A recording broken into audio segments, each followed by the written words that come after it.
Alright guys, I had some time this evening to put together the die. Haven't really put it together since I've had the wire cutting finished. I showed you the fit already with the punch pad. It is an absolutely beautiful fit. So I did relieve it.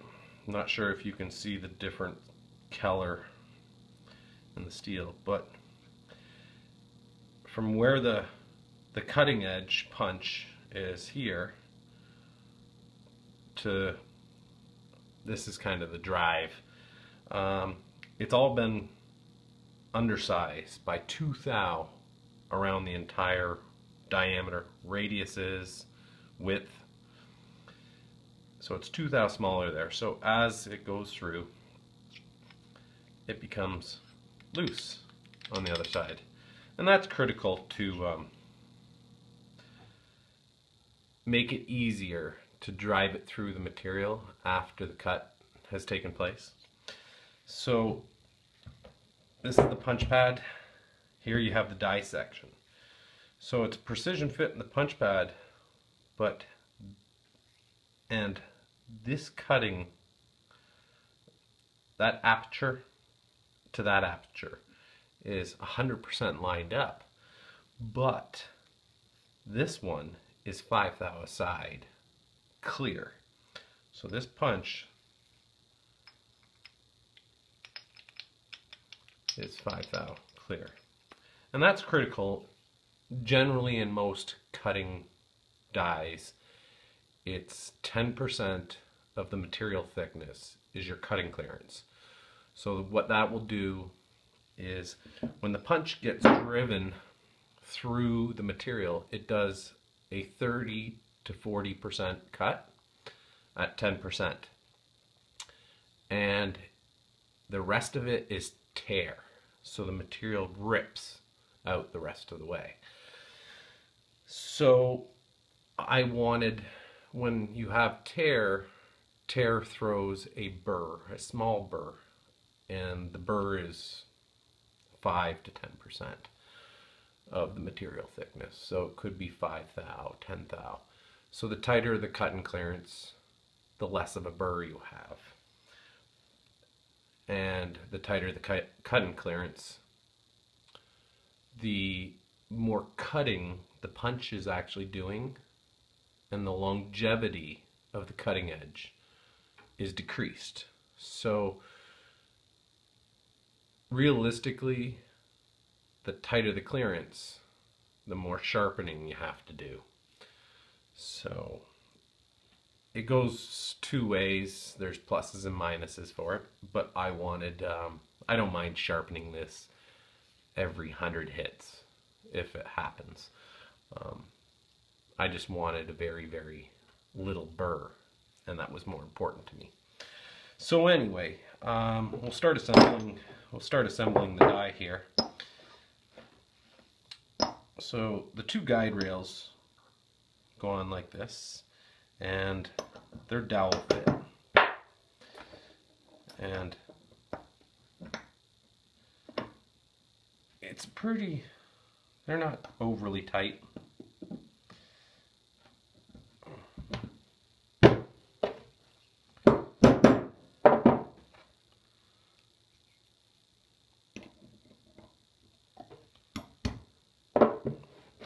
So that's what it's going to look like, and the part is going to slide in like this, and you see the holes kind of line up. So that's the prototype. I wanted the actual square hole here to be a little bigger on both sides. So next we're going to put the stop. This is it's an adjustable stop. I've oblong this hole so it will be able to move. And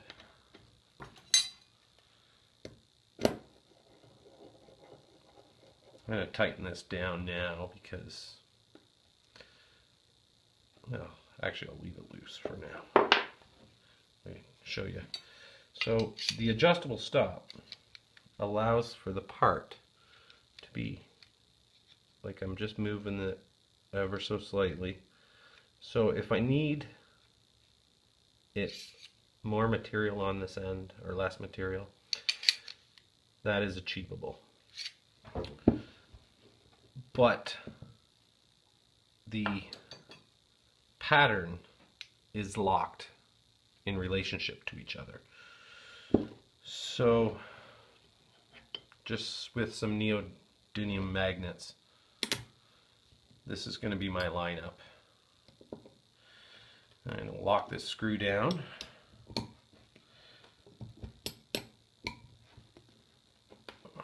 And I can get rid of the magnets.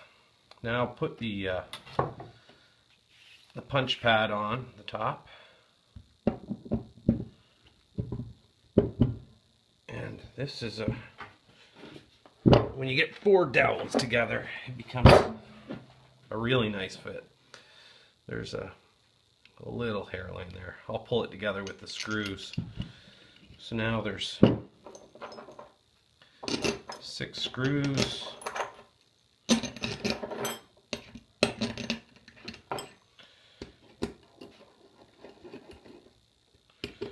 And I'll try to do this as fast as possible because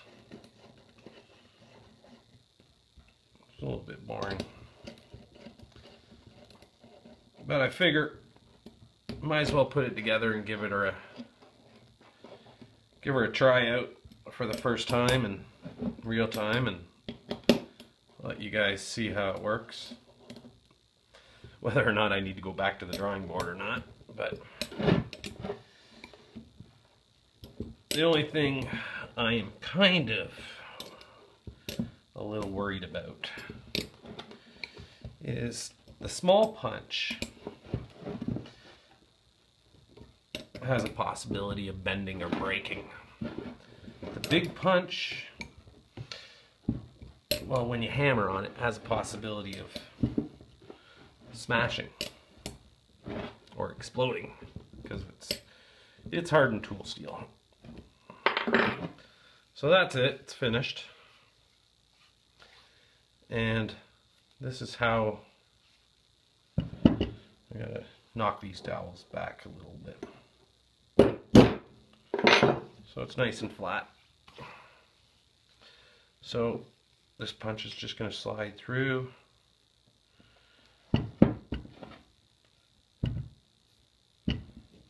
And push the slug out the bottom. And here is the little round punch. This is a 1/4 diameter. So this is for a 6mm screw. And this one is just going to slide through like that as well. Now I'm going to have to hit them with a piece of copper, a big piece of copper. So I use copper all the time because it has a tendency to mushroom instead of explode. Little hammers like this, hitting hardened tool steel on a somewhat hardened tool steel, one of them tends to either explode under the impact. It's not good to hit hard steel against hard steel.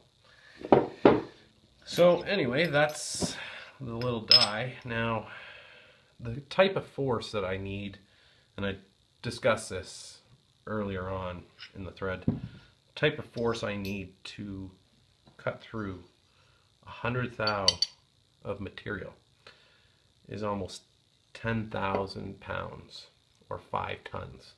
So the amount of pressure being shoved through this punch is going to be about 10,000 pounds.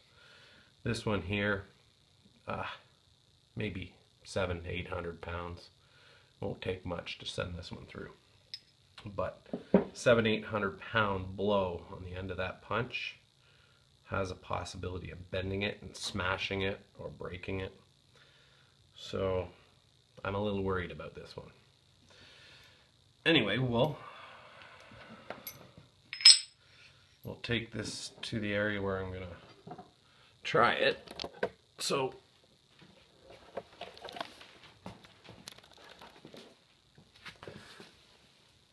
I'll just set the little die down here on the floor.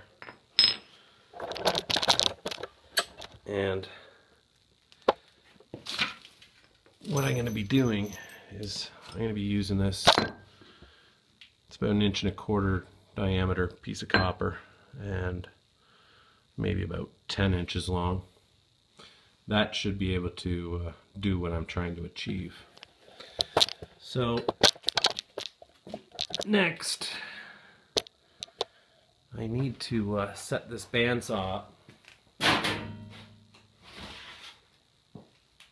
to cut an 8-inch piece of the aluminum off the stock. Give me a second, I need to start up the rotary phase.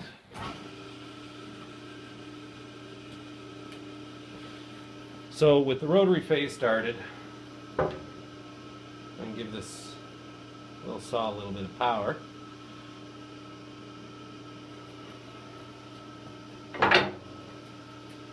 So I wanted this to be 8.5 inches long.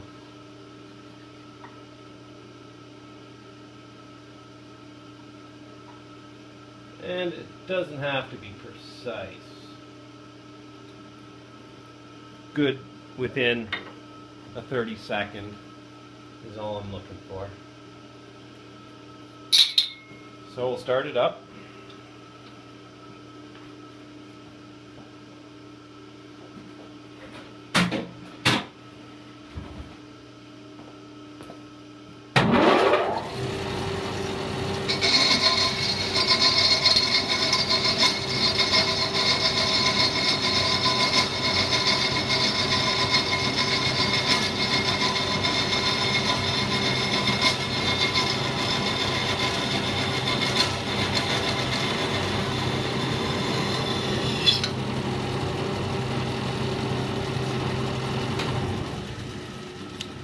Now there's a little bit of a burr here, so I'm just going to bend it off.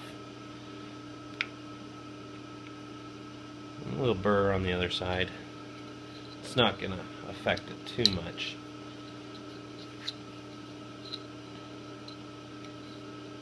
I should actually give this a little file, but for the purposes that I'm going to be, this is just another prototype for me. So,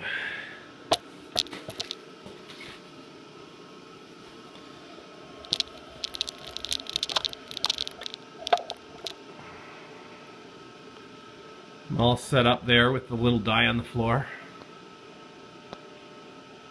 And I'm just going to shove this in the window, just like so, and it goes down and hits the stop, and then I'm going to put this punch in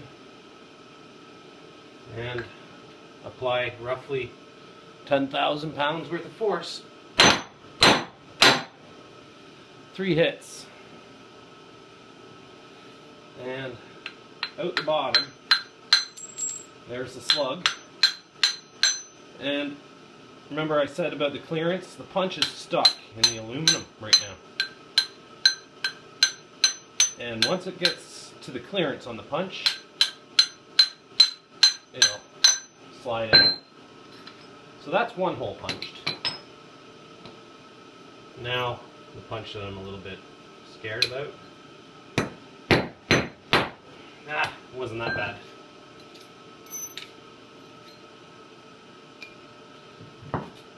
And that's what I was looking for.